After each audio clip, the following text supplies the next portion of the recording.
Welcome to the Wally Show Aftercast. All the stuff we did not get to during the course of the show, like an earful. I feel like I'm going to get an earful. Like Betty Rock was like, I'm ready to do the Aftercast. I'm like, okay, I just need a minute. I'm working on something. And then so I finish up. I'm like, okay, I'm good now. Because normally I'm waiting on her because she's doing work and working on stuff. But then you're like, did you just send a text to Matthew West? Wait I'm a like, minute. Yeah? We have two things going on. And I want to ask Gavin, did I sound that mean when I said... No, but right, it sounded intriguing. Like it sounded semi-ominous. Yeah, it did. It Where ominous. I said, all right, I'm ready. Yeah, no, not the all right, I'm ready, but you're like, oh, we'll get to it in the Aftercast. Yeah. That part. No. Let's leave that part out. The first part is me saying, all right, I'm ready. Did that sound mean? No. Well, you just... Did I make it sound mean? Yes, you did, Did I really? sir. Well, I'm ready. Oh, No. that was right. No, that's not what I said. And then the whole thing with the Matthew West. Yeah, I just wanted to do a simple science project here. Okay, what is it? Okay, so you sent a text message right now. Yeah. Okay, so what I would like to do, I'm assuming that it's laid out right there for you to see. Oh, yeah, it's open and everything. Yeah. Okay, what I would like to do is I would like for you to hand me your phone. Why? I'm not going to do anything. Okay, just tell me, though. And then I'm just going to have it sitting over here, okay? Right. Oh. So that you don't get distracted. When it buzzes? Yeah. Okay, that's fair. Let me look at it real quick for a second. Because I think... What are you looking at? Because You've already sent it. we were going back and forth on a thing, and I think... Are you just doing this because you can see the bubbles popping up? Oh, and no, he's no, texting he back? just exclaimed it, so it's not going to go off again. So he's done. He's out. He's Give out. it to me just in case. Go ahead. He's out, though. Like, we're done. I don't need to respond now.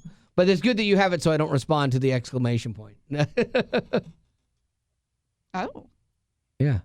So anyway, because I'm doing an event with him and his wife on Wednesday. Oh, he said, okay. And so I was getting him to... He has a follow-up, but I'll just let He him. does? Oh, does he really? No. After the exclamation point? Listen, Are you kidding me? Already... What is your problem? No, okay, wait. Hold on a second. Wait a Hold on a minute. second. Hold on a second. I will rip that out of your hands. What? Okay. I think this is why I wanted to do this science Yes. project, is because it shows how tied you are to your phone. Yeah. Especially when it comes to people like Matthew West. I'm tied to common courtesy. Okay, so let me ask you this. Wait, now, honest, truthful, did he Okay. say something else? Okay, he didn't. Okay, we're good. But had he, because I'm in a conversation with him, but then I hate when someone's in a conversation and then they just stop, and it's like, I want to finish the conversation. What I hate is What? when I'm having a one-on-one conversation with you Yeah. face to face Yeah. and you just dip out. When do I do that? Never. All the time. When you have your phone right there, face up, highlighted, ready to... I'm Yes, you do multitasking. that. So the very thing that you think is rude, Yeah.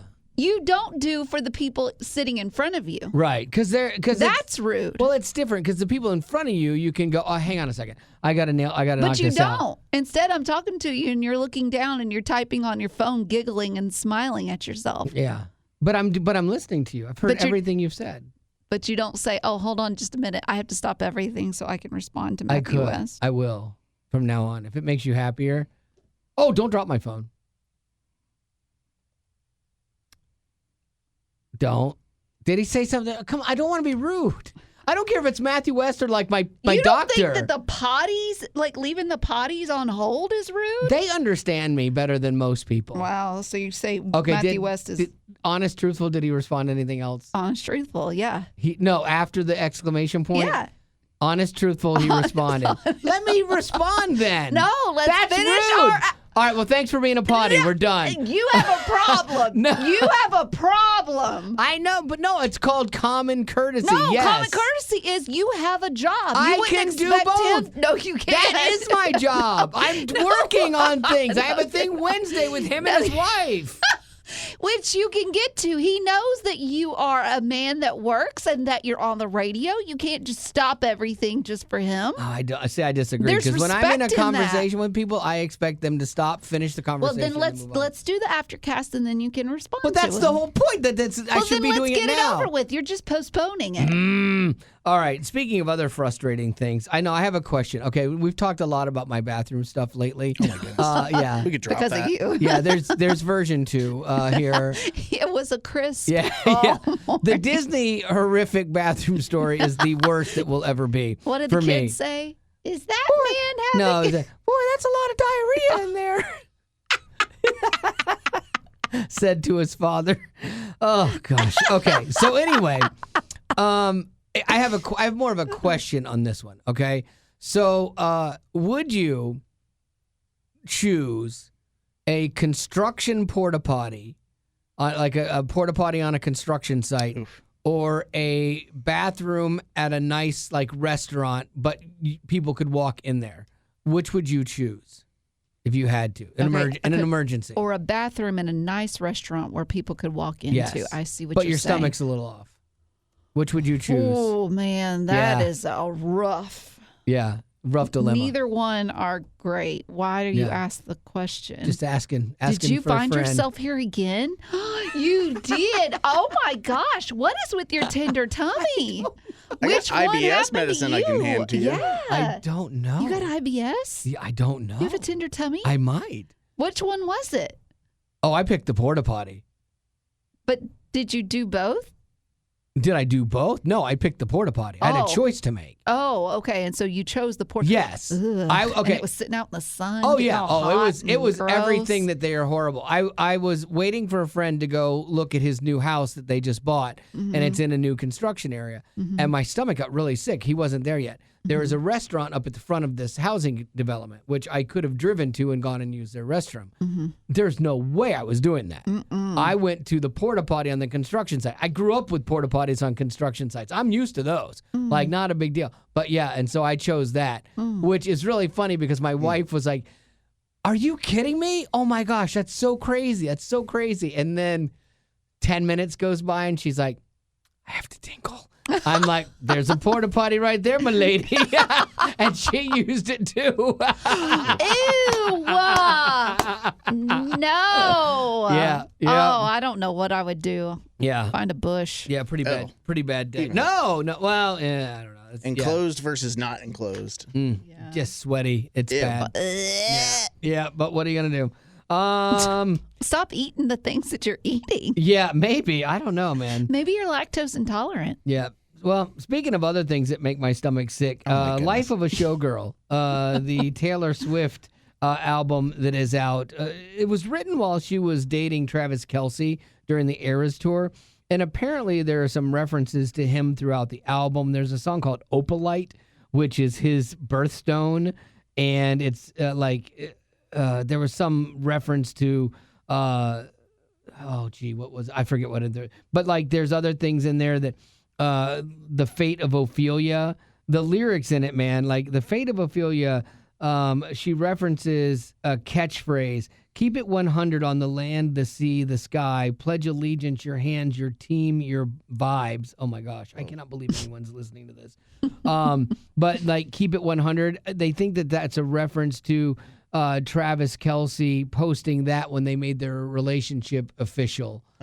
He posted that, and so it's something they say. Keep it 100. Yeah, keeping it 100. Might have had some great season romance or something. I forget what it was, but I feel like it's become where people are dissecting her lyrics so much and reading so much into it. Yeah. It's become lot. crazy. Like you're finding things that don't even exist. Well, her friends say they've never seen her so happy before.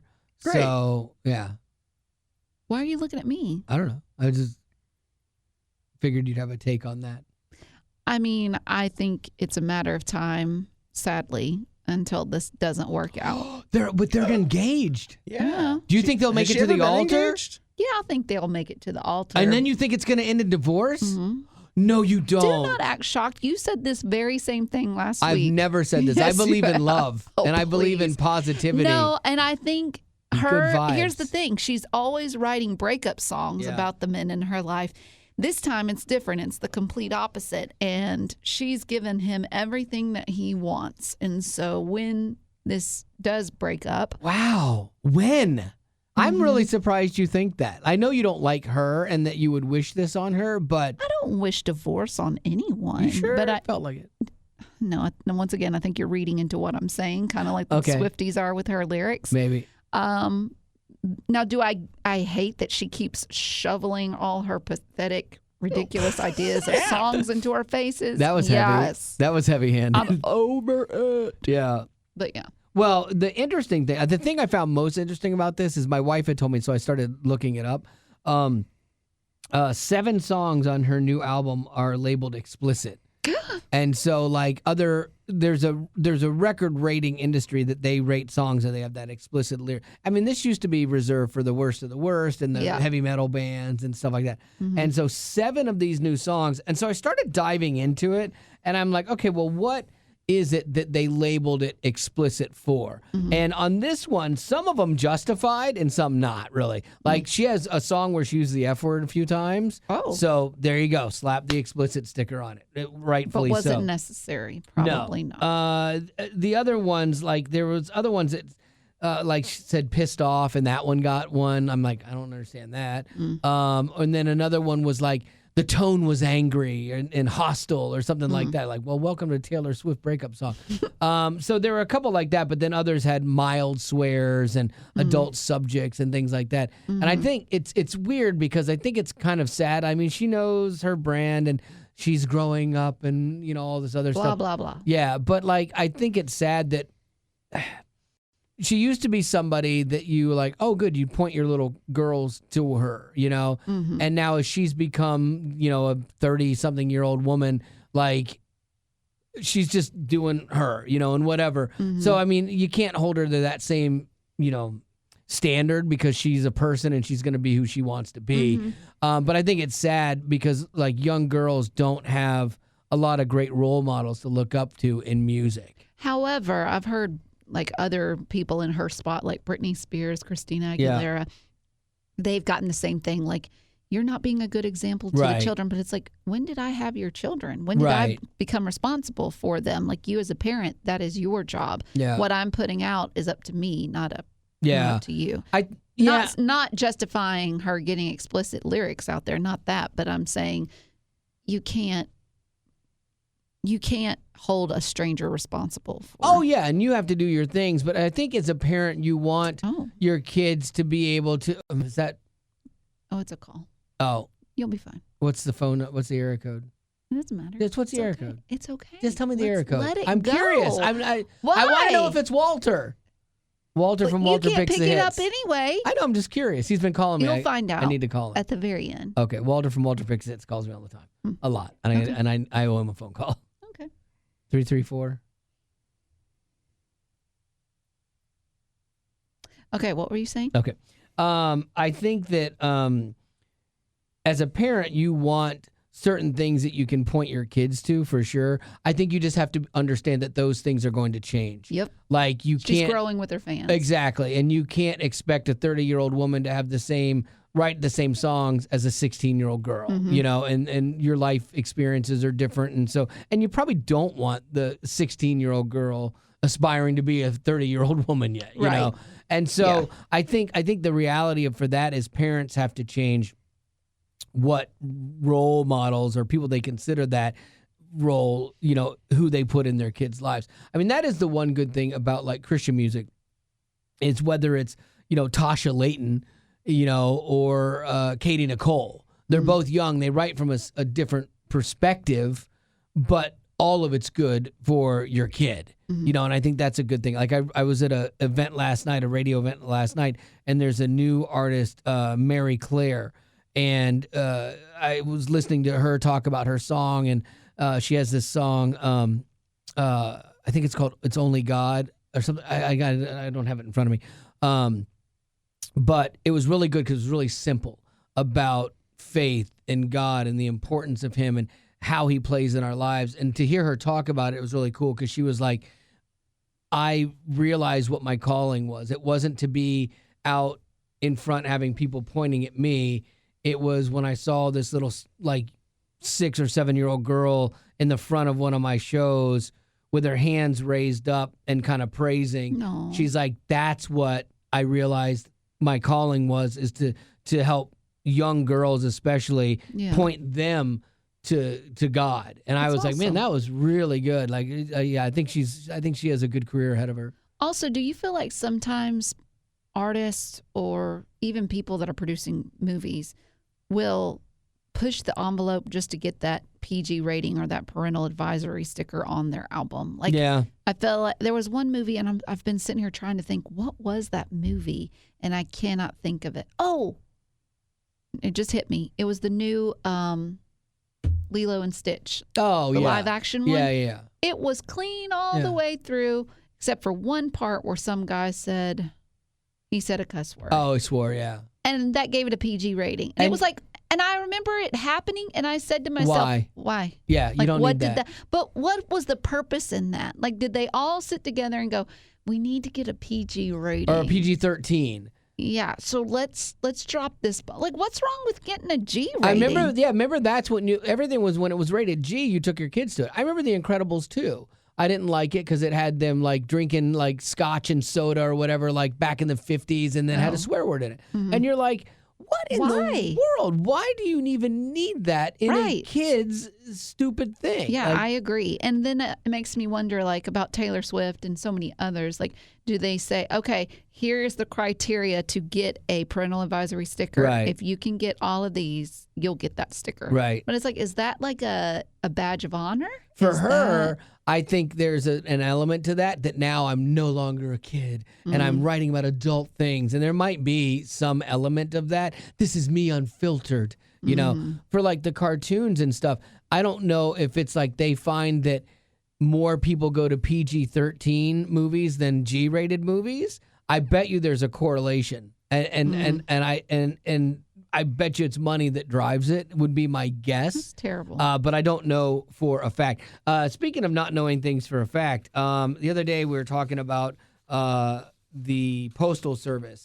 And I said that, you know, they're inefficiently run and they're subsidized by the government. I had a really nice guy, Brian, who is a carrier. And he told me, he gave me an article. He said, yeah, actually, because we were talking about how they're getting more expensive. And he was like, no, all of our funds and everything are based on our pricing, and we're not subsidized by the government, which I thought was really interesting because the government has oversight but doesn't fund them. And so I looked into it. I read a couple other things, and he was right. They will offset costs somewhat for certain things to help alleviate some of the loss, but the Postal Service hasn't made money since 2007. It's been operating at a loss. Whoa. I'm like, well, how do you do that? How do you stay how do you keep the doors open unless something is intervening and giving you influxes of cash, you know, somewhere? Like, so I'm not 100% sure how the relationship with the government and the subsidies that they do put into it, how it offsets, you know, $100 million losses or whatever it is. But anyway, I appreciate you, Brian, giving me the information because I don't like to be wrong, you know. And so if I spoke errantly, then I apologize. There you go. Lady Rock, I would love to hear your thoughts on the thing that you are going to talk about. That's your best. Yes, and I'd like to have my phone back, please. I'm starting to shake. Oh, my gosh. Okay, mine is about Jerry Turner. Jerry Turner! If you don't remember who Jerry Turner is, that's Wally's rendition of him. I'm just over here looking for love. He was the original. And some fiber. He was the original Golden Bachelor. Yeah. And actually, after his season was over, he did marry a contestant, Teresa Nist. Oh, they did get married. They did get married. They were married for a matter of months. Yeah, I thought they had engaged. I didn't realize they got, what happened? Yeah, they divorced, we divorced, sadly. She couldn't take my Muppet voice, apparently. Stop. It was fine when we were in the mansion, but then around our house, it seems slightly annoying. Well, he has a new lady in his life. That's right, I do. Her name is Lana Sutton. Oh, Lana. She's the love of my life. What is that from? I'm in Lana Land. Yes? What is that from? What I know is that. Lana Land. It was 90 Day Fiancé. Oh, that's it. Yeah. And then Michael. Okay, so she's a retired teacher. She's beautiful. Of course she is. I don't date dogs. I don't know how old she is. I tried to look that up. I couldn't find it. But they started dating back in March of 2025. And so now they're engaged in October of 2025. You know what? Life is short. You got to move fast. That's true. Now, I'm not getting any younger. He told some articles that he was diagnosed with a rare form of bone marrow cancer. Yeah, that wasn't fun. But the doctor did say you will die of old age before this ever gets to you. Yeah, you can't keep old Jerry down. Can I finish my story? Yes, you may, ma'am. But he claimed in these articles that Teresa Nist, who was the contestant that he married, he told her, that's when I found out about the cancer, and we decided together that I wanted to keep my life normal, and I didn't want to try and help a new marriage and be going through cancer and all this. Well, she claims that's news to her. They had talked about the cancer, and that was not the reason why that they got divorced. That seems but that's the reason that he gave. Of course he the did. public. So, anyways, he met his new love, Lana, on Facebook. Oh, no Maybe way, like really? Facebook dating. Yeah. I don't know. Do they have Facebook dating? Yeah. Oh, wow. You sounded like him there. Yeah. Ooh, oh, wow. That's pretty exciting. So, anyways, they're set to get married. Okay. Well, Jerry. I hope that Jerry it with a works out G. this time. So that would, because he was married for a long time, and his wife, I think she passed away. Yes, she passed away, and then he went on the show. Yeah. And met Teresa. Then got married. In 4 weeks. I know. And now is going to get 4 married months. again. So, man, he's got like I don't 3 know. wives in a very short amount of time. Yeah. When you get older, it seems like they rack up quicker on you, you know? Poor Jerry. Yeah. I wonder what his kids think. He's got 2 Oh, daughters. they hate her. I think his daughters were the ones that encouraged him to go on the show, if I remember I right. think you're right. Yeah, and I bet they Might regret that. that. Yeah, absolutely. Well, hey, let's talk about something happy. Like birthdays. I love birthdays. I love cake. I like lots of cake on my birthday. I like Tyler. buttercream frosting. Tyler is celebrating a birthday today. Happy birthday, Tyler. He calls himself the executive music guy Oh, from South yeah. Carolina. Yeah, Gavin's nemesis. Oh, that guy. Yeah, Okay. that guy. My replacement someday. Yes. Tyler is turning 32 today. Happy wow. birthday, Happy birthday, Tyler. We have a question, and this one is from Stacy.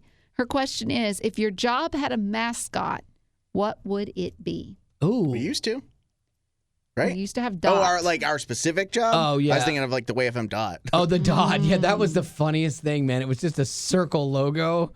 Like, if you've seen the Way FM logo, it's a red logo with Way FM on it. It looks like Target, basically. But, yeah, we had a dot mascot that would come out to things. I saw him like one time at a Wally Jolly. Yeah. It was weird. Yeah, it was just an odd mascot, I kind of think thing. for Gavin Wonder not where to that beat a is. dead horse, I think There's yours gonna would be a be like a bladder. shaking bladder. Yeah. No, it'd be a fish Why a fish? because they live in the water. And I live in the water? And you tinkle a lot, and you flush them down the Okay, toilets there when we they're go. dead. Well, you have IBS, so who are we pointing Yeah, what are we fingers talking at? about? Mine's a dung beetle. That got her. That's funny. What would mine be? Betty Lou. I mean, I don't want to go with the obvious, like it's Bucky Beaver, Or a because cat. you love Bucky. Yeah, the cat is obvious, but based on your personality, I'm gonna go porcupine. Thanks. Yeah. Oh, and Because you can hug them a little, but then when but they the get pines could be detachable. yeah. Okay, out of the suit, and I could poke people with Yeah, them. I like that. Yeah, I know, because you are like someone that is cuddly. So it could be a bear too, cuddly, but then face rippable. Like, Thank you. yeah, I know. That's what I want people to Yeah, think. so a bear or a Don't porcupine. get too comfortable. No, ma'am, not doing that. All right, well, I think that's gonna have to do it for the Aftercast. Can I have my phone back now so I can look at it before the end of the Aftercast? Have it. Thank you. Let me do an update here. Okay. Oh, I don't know that phone number, and no, Michael did not text back. So Matthew. Matthew's But see, that just goes to show that the world did not shut down. The Aftercast was able to go on. You lived to tell about it. You know what would have happened though? Like all of that would have been the same thing if it was sitting right here. No, it wouldn't. Yeah, it wouldn't, because I wouldn't have bothered me. It wouldn't have, because it wouldn't have gone off. So all of what happened.